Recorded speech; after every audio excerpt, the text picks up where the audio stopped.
Let's unpack those experiences to reveal your thoughts. This is a creative's mind from the inside out, and I am Tricia Edwards. Nice to see you.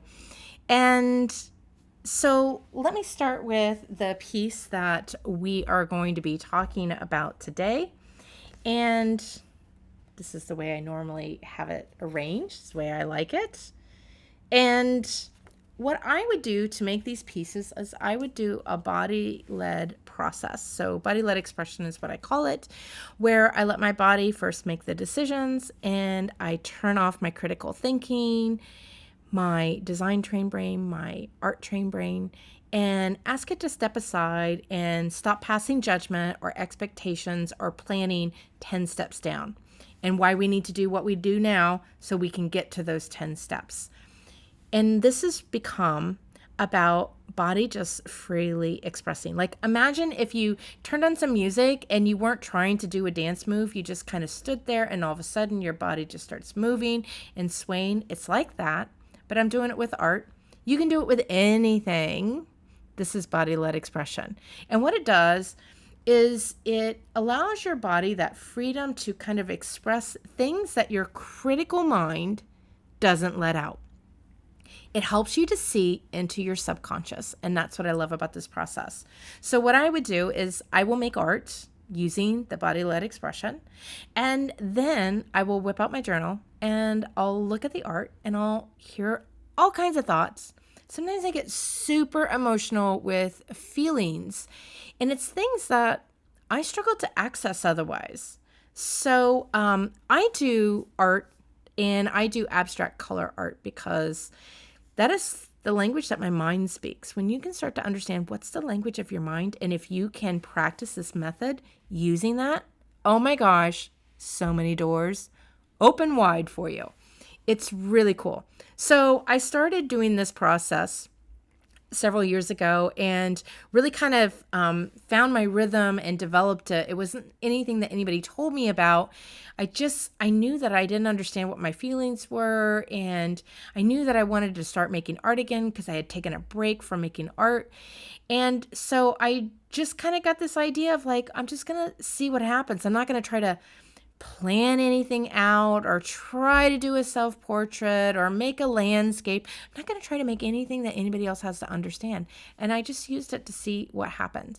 And that's the process I used for this piece. Then the next thing that I did was I posted it on social media.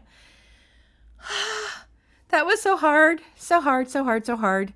But I did it, and my reasoning for doing it was not because I was looking to like sell and become like this world famous artist. I mean, I have sold some pieces, but that wasn't my main goal. My main goal was I knew I wanted to start a business eventually. I knew I wanted to do things for myself, and I knew I had all of these ideas of things that I wanted to accomplish.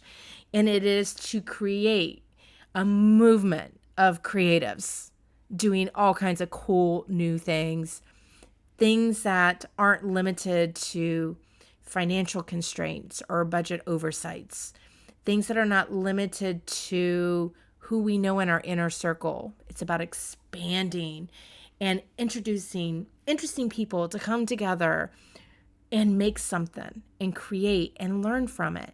And it becomes that process of creation that is the gold, not the final product. Because then we can take what we've learned from the creation process and apply it to the next thing and to the next thing. And we're going to create something really amazing. That's like my ultimate big dream goal. So, and I have lots of ways of how I want to get there, but I knew I needed to get more comfortable with putting things out there. Now, when it came to design, fashion designer is how I started in my 20s. And, I got really good at doing that. It was easy. There's formulas, there's processes, there's procedures, there's standards. So I was really good at doing that. And even as an educator, I taught creatives at a creative school here in Los Angeles for 19 years. And yeah, there's a way that we go about doing things. And yeah, we have some creative freedom. We got out of the box, but it really wasn't that far out of the box. And, it was all within the structure of education. And I knew that I needed to get comfortable with expanding beyond any of that, expressing myself and telling people what my thoughts were. So one of the things that I did was I was going to put my art, as weird as I think I am, and maybe I'm not that weird, but I think I am weird, and put it out there in the world. And I didn't even have that many followers, but it really freaked me out. I thought I was going to puke when I posted it. Like, I really thought I was going to. It was so gut-wrenching, but I stuck at it. And then on LinkedIn at the beginning of 2024, I built up some extra confidence, and I was like, you know what? I need to step this up, because showing somebody a finished product is one thing. Let me tell them about how I did it, what I made, what it's about. Let me tell the backstory. And so I started sharing my journal pages that went along with it. So I went back to some of the pieces that I really loved, the way that they looked.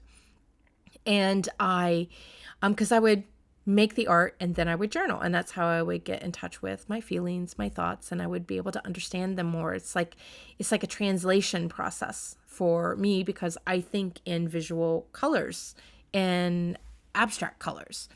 And so, I started posting them on LinkedIn and sharing my journal pages. And that's what I'm going to share with you, because it's like a whole new level for me to even talk more about it with you.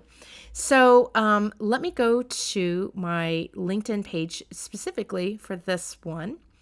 And here's what I wrote about. So, how to unpack your experiences and reveal your thoughts, a creative minds from the inside out. No matter where I step next, I'm making the right choice. Some steps create a straight line towards my goal, and others lead to a curvy and scenic route. While making this piece, I was thinking about pathways to my goal. Now, there are many ways to traverse from start to finish. None of the steps have to be labeled wrong. And that is something I've learned so much in my own journey. I'm so thankful. My journey started with trying to lose weight. That's where I started in 2017, 2018, somewhere around in there. And I have taken so many zigs and zags, and I've discovered the most amazing things in the process. It almost makes me be thankful for gaining weight, to be honest. So, how there are so many ways to traverse from start to finish. None of the steps have to be labeled wrong, because all of them offer value. I'm not stopping until I get my goal. I get to pick which ones I take. I can pivot at any time. I see a person who is unsure of where to step next, so she observes to regain her footing. I see a person who is adjusting her process, so she can stick with it. Man, that was the most valuable thing that I had gained, I think, in 2023, is that just because when you start off, you set up your parameters for whatever it is that you're doing, it doesn't mean that they're set in stone. You can change them. You can adjust them. Learn from what you're doing. Not only like, oh, I need to logically change this because I'm not getting the results, but also to know when something doesn't feel quite right. So it's not just the thinking part of, I'm trying to lose weight, I need to eat X amount of calories. But when you're going through it, that might be what you need to do, but you also need to listen to hear, is there some other way that you can adjust so it feels aligned? What I have discovered in my own journey is that feelings are way more valuable oftentimes and give better information than data or thinking about it or using your critical thinking skills. So they all have their place and they kind of all come together, but feelings often get left out and they add a lot of value. So that's really what I was saying here is I see a person who is adjusting her process so she can stick with it.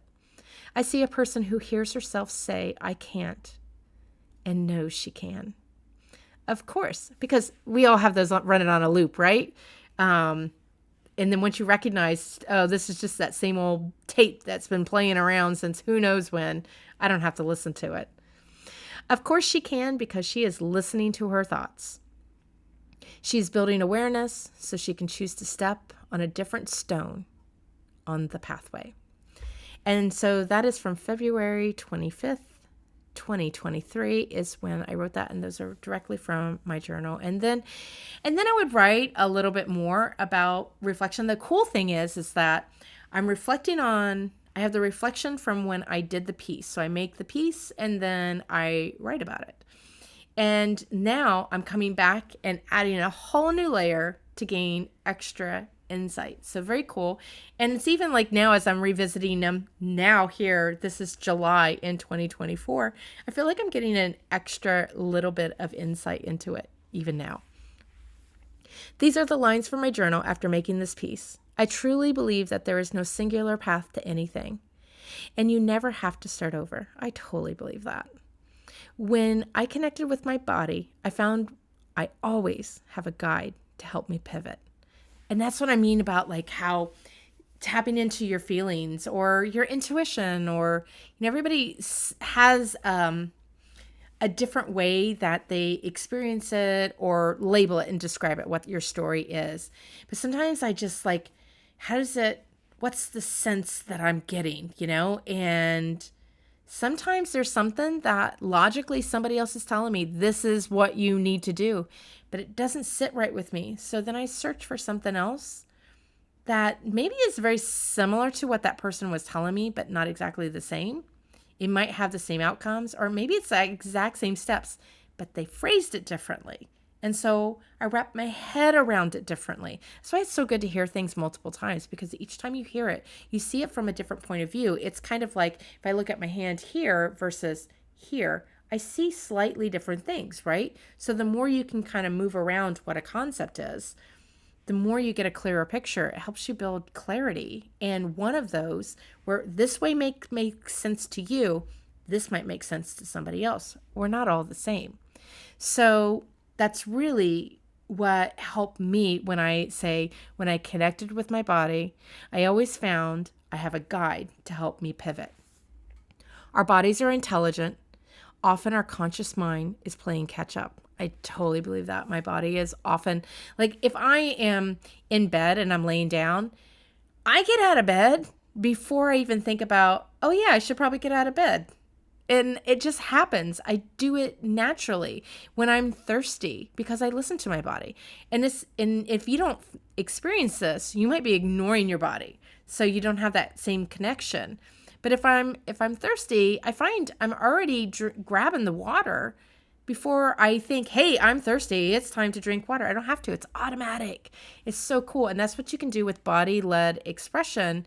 And whether you don't have to be into visual arts like I am, it doesn't matter what creative practice that you do in the output of that creativity, meaning output could be writing, could be singing, could be dancing, could be gardening, could be cooking. I'm all for creativity in any way, shape, or form. Macaroni art, it's cool. I love it.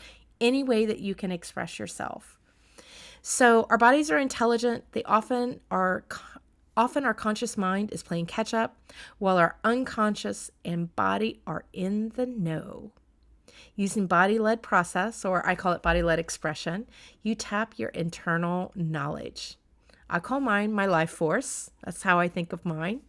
And then if you want to know more about this, I do have a program that is there to help people discover their creativity, nurture their creativity, navigate obstacles, and learn more about how they can use it, not only in creative tasks, but in non-creative tasks. I use my creativity in non-creative tasks all the time because it makes everything feel so much easier. So that's what I have to share with you today. And if you're curious to know more, I'll drop some information down in the comments, but you can always reach out to me.